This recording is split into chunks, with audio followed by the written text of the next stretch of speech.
Well, we are now on part 14 of my respectful rebuttal of Richard Gage's 9/11 video, Blueprint for Truth.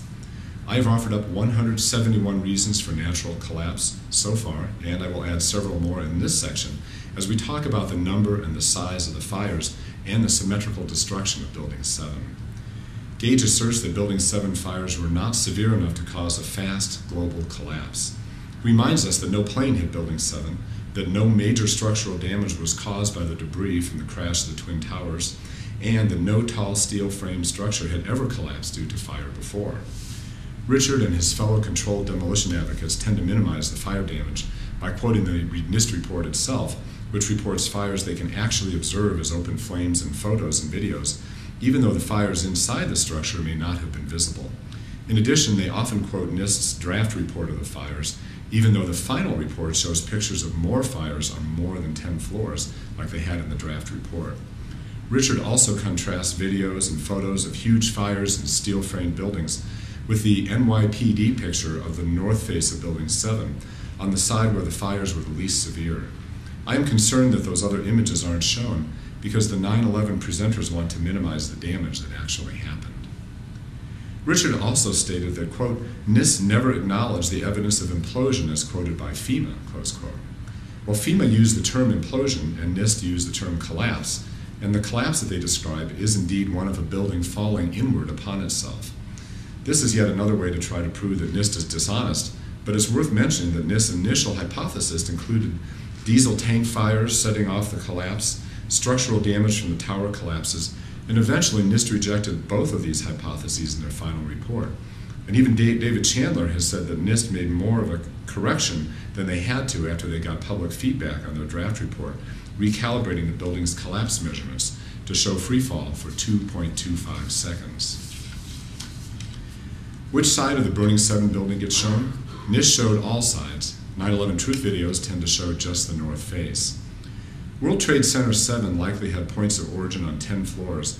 Water supply to fight the fires in World Trade 7 was impaired, and in World Trade Center 7, for several hours, no efforts were made to fight the fires. In fact, the fires over 7 hours were so extensive, I can't imagine why anyone would set up a controlled demolition in a building that would have had to be dismantled had it stood anyway. Chris Boyle, an eyewitness, saw damage to Building 7 late in the morning and said, quote, it was a huge hole right in the middle of it. Here's a picture of first responders walking over cool debris while Building 7 fire is raging behind them. And where are those rivers of molten debris? Now let's watch how much debris hit Building 7 and the damage that it caused. While the BBC was mistakenly reporting the predicted collapse of Building 7 as a fait accompli, I was watching ABC correctly reporting the prediction of an imminent possible collapse. They had this live video which I saw that day, and I was glued to the television. As you can see from these videos, fires raged on many but not all floors. Smoke is actively pouring straight from many floors. NIST acknowledged that smoke banked up on the south face due to wind direction, and they were extra conservative, reporting fires mostly on floors where flames were actually visible through the windows. However, these videos do show smoke actively pouring out of the building, not just hanging around the outside. The very top floors don't show much fire, which is consistent with NIST's claim that collapsing columns on the lower floors caused the collapse of the east penthouse on top. In our March 6, 2011 debate, Richard also said these pictures show smoke but no fire. When the fires first started on the southwest corner of Building 7, people were running for their lives and the dust was blocking their view anyway. NIST reported that many fires burned themselves out in the 20 to 40 minutes and then moved on. The fires left behind not only burned out areas but structurally weakened areas as the beams and columns expanded, sagged, contracted, and weakened. Then the fire started moving to the interior of the building. Is Richard Gage suggesting that all the smoke wasn't evidence of fire, or that burned out areas went back to full structural strength? Richard Gage tries to minimize the size of the fires. Then he tries to maximize any evidence he can find of extreme heat in a debris pile. For example, Richard Gage showed this crushed hunk of metal with rust on it, supposedly showing previously molten iron, since aluminum doesn't rust.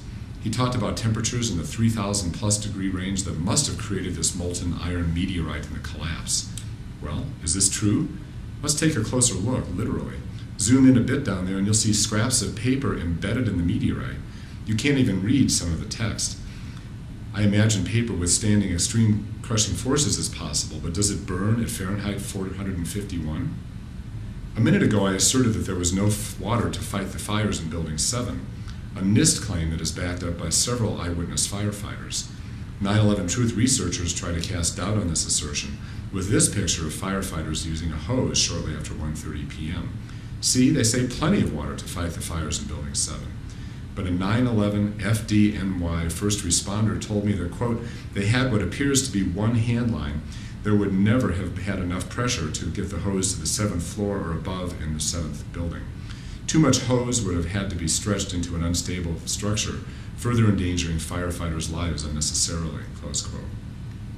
This hose, by the way, wasn't even pointing at Building 7, and Fire Chief Nigro is known to have ordered all firefighters out of the way more than 3 hours before its collapse. An FDNY firefighter told me personally that, quote, there were no city water lines that fed the hydrants in the area, just a limited amount of what they could get from a relay, where water is suctioned out of the river and relayed from pumper to pumper and fed to different nozzles. Putting out car fires to allow safe passage of rescue workers and hosing down the collapse area to facilitate finding any survivors were more important. A vacant building that would have been virtually impossible to extinguish anyway was not high on our list. It would be virtually impossible to get water up 7 stories. You would lose too much pressure by the time it got there, close quote.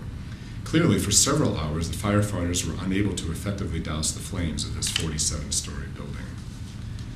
9/11 controlled demolition researchers often find discrepancies within the NIST report or differences of opinion between NIST and other experts on the details of the collapses.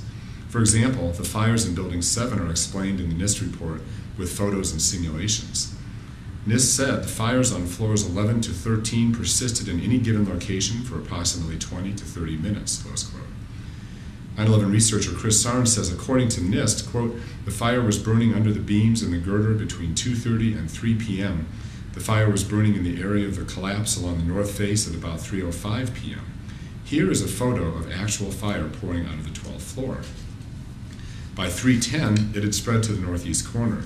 That means it had burned out in the areas of the collapse by around 3:40 p.m. This photo shows the fire had burned out in the east half of floor 12 by about 3:50 p.m. The NIST simulation is clearly fraudulent, close quote. Here's another photo taken around 4 p.m. that shows the fire had burned out on floor 12 in the east end, close quote. Chris Sarnes also says that NIST issued its final report in 2008, and it's called a final report because their investigation is now over.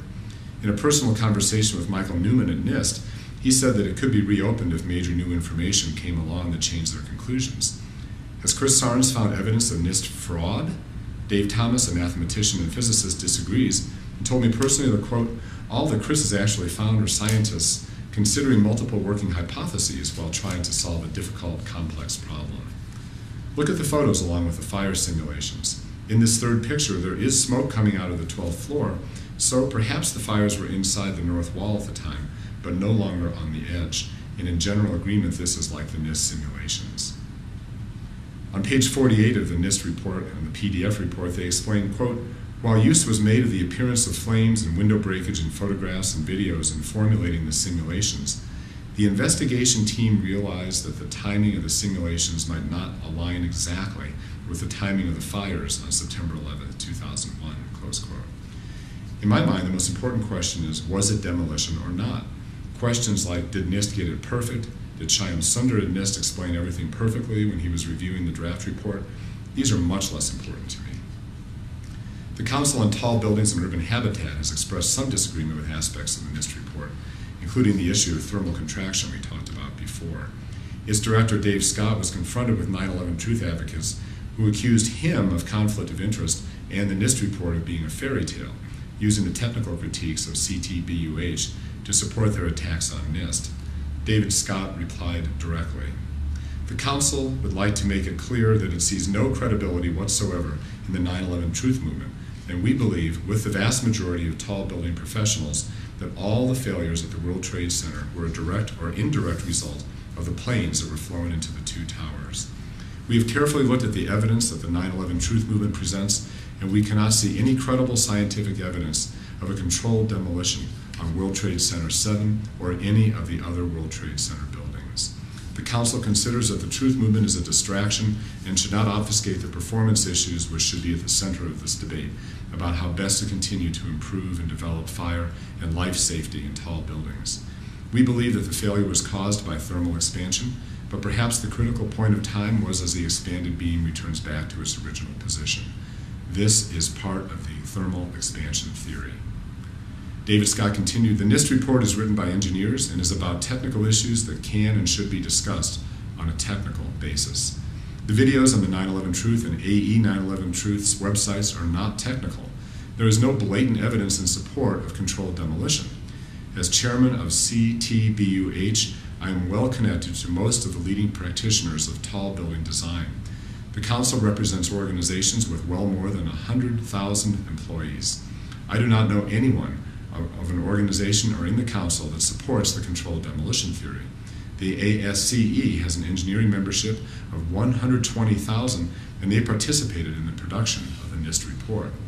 Against this, you have the AE 9/11 Truth movement, which has support from approximately 80 licensed structural or civil engineers who have signed its petition. Now, in proportion to the industry, the level of support that the 9/11 Truth movement has is tiny. However, I understand why 80 people did, because the response from government was slow, and the one-side videos of the 9/11 Truth movement that they show are very compelling if you do not review them critically. Scientists recently told me, quote, already thermally expanded beams do not have to collapse right within the process of expansion. It can occur sometime afterward. My grandfather had a barn that caught on fire, and the day after I went there to help out. It had been put out during the night, so the frames and half the boards were still there. During dinner, 12 to 13 hours after the fire had burned out, we heard a crashing sound and jetted outside. The barn had collapsed completely. I think the evidence is strong that the unfought fires in Building 7 over almost 7 hours were very large, and that the fire collapses can happen even after fires have left a specific area.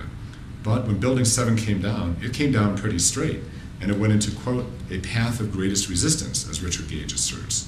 We'll talk about that in the next section. Thanks for watching.